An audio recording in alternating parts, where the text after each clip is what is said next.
Lorsqu'un être cher s'en va, tout notre monde semble basculer. C'est le vide, le silence et l'absence qui s'installent. Et on croit que tout est fini. Et pourtant, dans ce vide, il arrive des signes. Des signes apparaissent, un parfum par exemple, familier, une chanson à un moment parfait, un rêve plus vivant que réel. Et si le lien ne disparaissait pas ? Et si derrière la douleur du départ commençait une autre forme de présence invisible, mais bien réelle ? Bienvenue dans ce 8e épisode de ce voyage au cœur de l'invisible dans ma pratique thérapeutique. Je suis Patricia Mourlande, thérapeute intuitive et facilitatrice d'expériences spirituelles et extrasensorielles. Et depuis des années, j'accompagne des personnes qui traversent des pertes, des deuils, la perte d'un proche. Et dans leur chemin de reconstruction, je constate une chose, c'est que le deuil ne consiste pas à oublier ni à tourner une page. Le deuil, c'est apprendre à aimer autrement. C'est passer d'une relation visible à une relation subtile où le cœur devient un lieu de rencontre. Et dans cette vidéo, vous comprendrez comment le deuil est un cheminement. Vous l'expérimenterez à travers une pratique guidée de rencontre avec le cœur. Le deuil est un passage entre deux mondes. C'est un processus vivant et il n'a rien de linéaire. Il nous fait traverser différentes vagues, le choc, la colère, la tristesse, l'acceptation, la transformation. Et chaque étape est une nouvelle respiration entre le monde visible et le monde invisible. Et dans le visible, on perd une forme, on perd une voix, on perd un corps.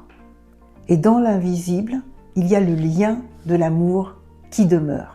Parce que l'amour, c'est une énergie qui reste bien en vie. Et même lorsque tout semble fini, le lien d'âme continue de vibrer d'une autre manière.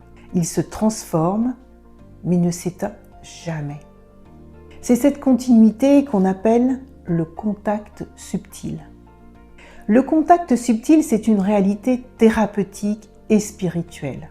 C'est une expérience intérieure, une expérience intime et souvent très très discrète. Il peut prendre la forme d'un rêve si réel qu'on sent la présence de l'être aimé, un frisson, un moment d'une simple pensée comme un papillon, une plume, un parfum.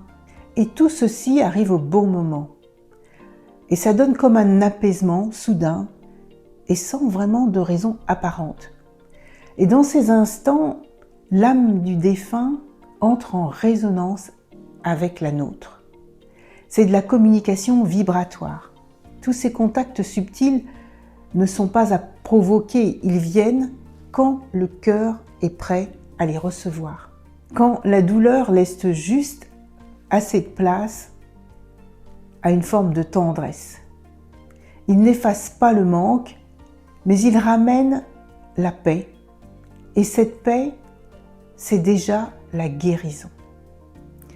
Dans l'accompagnement du deuil en hypnose spirituelle, mon rôle est d'amener la personne à ressentir elle-même son défunt et surtout à rétablir le lien d'amour. Je facilite un espace où tout peut exister. La colère, la tristesse, la culpabilité, la peur et aussi cette part de lumière qui tout doucement, peu à peu, revient.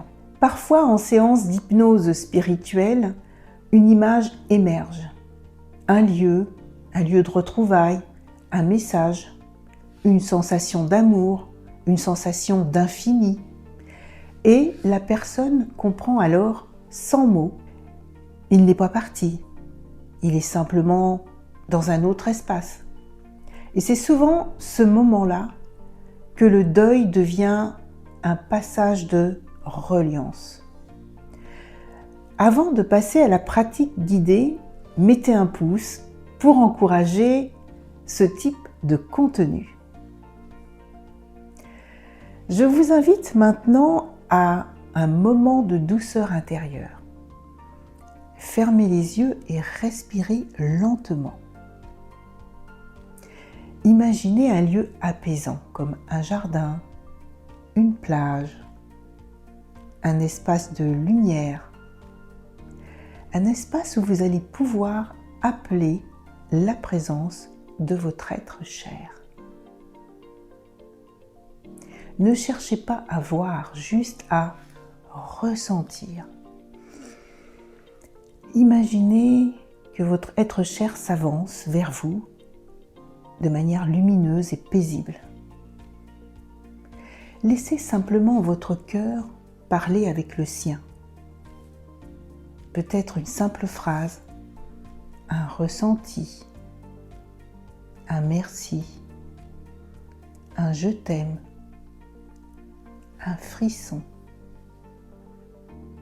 Laissez-vous traverser par tous ces sentiments.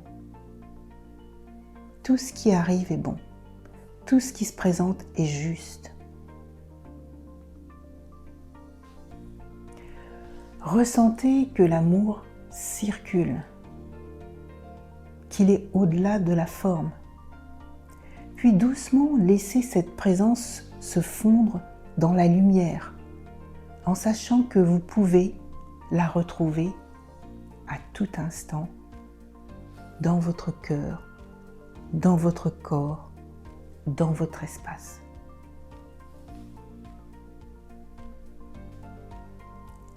Le deuil n'est pas la fin d'une histoire, c'est la métamorphose d'un lien. Quand vous cessez de chercher votre être cher dans le visible, vous commencez à ressentir dans l'invisible. Et cette expérience va bien au-delà d'une simple croyance. Elle appartient au monde de la conscience. Chaque fois que vous aimez, chaque fois que vous pensez à votre être cher disparu avec paix, vous créez un pont de lumière entre vos deux mondes. Et dans ce pont, il y a la vie. Dans le prochain épisode de cette série sur l'invisible dans ma pratique thérapeutique, nous explorerons le champ énergétique. Nous explorerons comment prendre soin de ce champ énergétique et subtil et comment prendre soin de notre corps et de notre esprit. Si vous souhaitez poursuivre ce cheminement dans l'invisible, abonnez-vous, partagez cela avec quelqu'un qui traverse un deuil et souvenez-vous, l'amour ne disparaît jamais. Il change simplement de dimension.